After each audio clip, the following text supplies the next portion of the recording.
Oke guys, selamat siang. Kenalin aku Muhammad Zaki Arlanda, panggil Jack. Dan kali ini aku bersama kru aku ya. Yang ada Marla, ada Nabila, dan juga kamera itu ada Nabila dan juga Maulida. Sebelumnya aku mau kenalan dulu nih, ada tiga narasumber kita, tiga subjek kita dari fakultas mana kak? Fakultas Hukum Universitas Mula Warna. Angkatan berapa kak? Angkatan 24, angkatan sama kita semua. Oke, sebelumnya kita mungkin masuk ke perkenalan. Saya dan kakak siapa yang sebelah saya? Saya juga Ririn Abduraiti. Biasa dipanggil?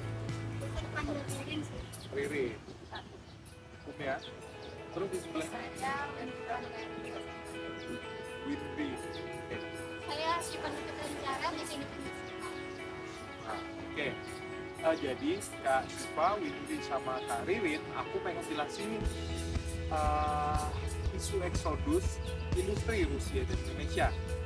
Oke, yang aku mau jelasin apa sih yang terjadi dalam peristiwa tersebut.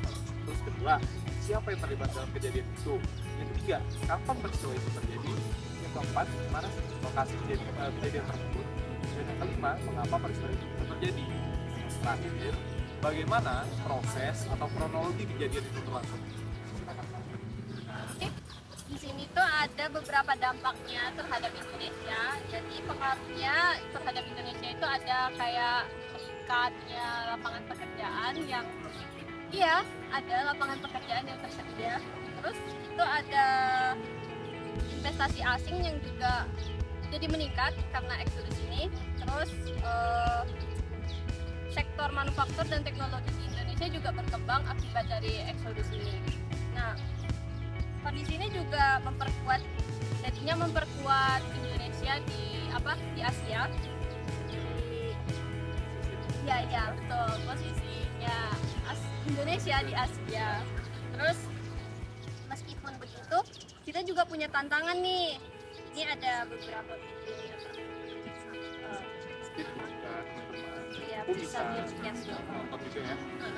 Jadi tantangannya itu kayak persaingan industri lokal dan industri asing itu jadi lebih kuat, dan kadang industri lokal itu jadi kalah sama industri asing. Ya, terus isu ini penting karena perpindahan industri Rusia itu mempengaruhi kebijakan pembangunan nasional terutama dalam bidang investasi kita. Jadi bagusnya kayak yes, ada bagusnya dan ada juga minusnya. Sifatnya itu lebih ukurannya fluktuatif, jadi naik turun skalanya. Itu bisa Ya kak. Ya maaf.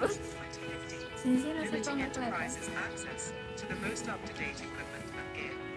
Number 4, mining industry. To begin, let's dispel one of Kalau buat inputnya itu terhadap eksodus industri sektor manufaktur dan industri Indonesia itu membawa sejumlah impact sosial bagi ekosistem produksi domestik dalam negeri yaitu Indonesia.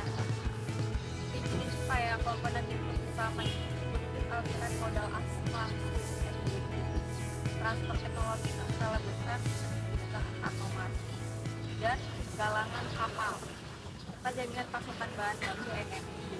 Masuknya seluruh sumber daya mentah dan kapal ini menjadi stimulus awal yang menggerakkan operasional pabrik-pabrik baru di kawasan industri strategis di Indonesia. Fenomena relokasi ini juga mencakup aspek kondisi yang dasar, kehadiran tenaga ahli dan para teknisi dari Indonesia yang membawa transfer keahlian bagi tenaga kerja lokal. Jadi sebenarnya membantu pekerja Indonesia juga dalam lapangan pekerjaan. Sekarang punya peluang besar di sektor manufaktur akibat perang Rusia dan Ukraina. Banyak perusahaan Rusia mulai memindahkan produksi dan investasinya ke Indonesia, terutama di bidang drone, farmasi, dan perkapalan. Kalau dilihat dari teorinya Gabriel Amos, konflik global bisa menjadi dorongan bagi perusahaan untuk mencari negara yang lebih aman dan stabil untuk berinvestasi. Nah, Indonesia memanfaatkan peluang itu dengan membuka investasi dan memperkuat kawasan industri. Udah stabil nih, apakah mereka yang perusahaan yang merelokasi usahanya ke Indonesia bakal cabut perusahaannya tersebut atau gimana? Menarik. perusahaan yang asing yang ada di Indonesia ketika kondisi negara stabil itu ya. Dia bakal tetap di Indonesia dan memberikan banyak manfaat bagi warga-warga yang mendapatkan pekerjaan nih ya kan, tadi kayak kalian bilang, Ya. atau dia bakal melepas diri dari Indonesia. Itu tergantung lagi kebijakan gimana nanti ke depannya. Maksudnya dengan adanya instabilitas negara di berbagai macam negara sekarang, itu sangat berdampak dengan foreign policy atau kebijakan intinya. Tapi untuk kedepannya, sepertinya ya yang belum dipastikan bakal ada sustainability-nya atau efek jangka panjang itu bakal masih lanjut karena tidak terkait dengan ya apa yang menjadi isu war sekarang dengan isu Rusia Ukraine tidak berdampak langsung pada sektor dan mungkin perusahaan perdagangan dan segala macam mungkin berpengaruh tapi tidak berpengaruh secara langsung karena apa? Rusia dan Ukraine berpengaruh dan Jadi sampai ini kita sudah di akhir bagian kesimpulan. Jadi kesimpulan dari isu ini sendiri berangkat dari perang antara Rusia dan Ukraina yang akhirnya mengembargo Rusia dari perdagangan dunia. Dan pada akhirnya Rusia harus mencari tempat lain untuk manufakturnya. Lewat isu ini kita berharap sebagai manusia, sebagai mahasiswa terutama objeknya, agar pemerintah tidak menyia-nyiakan kesempatan ini. Dan lewat teori-teori yang udah disebutkan, salah satunya teori Gabriel Almond, lewat masukan di input dan output keluaran yang harapnya akan menjadi bagian support atau pressure, kita bisa memanfaatkan momen ini. Tidak hanya Indonesia itu menjadi penyumbang buruh kasarnya saja, tapi juga orang-orang berpengaruh, kita juga bisa ngambil ilmunya dari Rusia sana dan mendapat banyak hal. Tidak hanya tentang buruhnya saja atau sumber dayanya kita yang dimanfaatkan, kita juga bisa belajar cara mereka bagaimana cara mengelola atau membuatnya dan membesarkannya. Jadi kita tidak hanya jadi bangsa yang mengonsumsi barang masif, kita juga bisa mengekspor, menghilirisasi segala hal.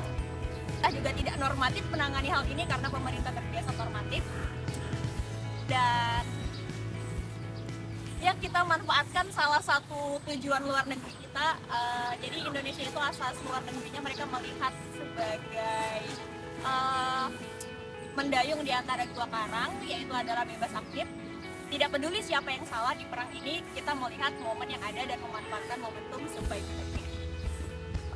Terima kasih, makasih ya kakak-kakak semua udah mendengarkan.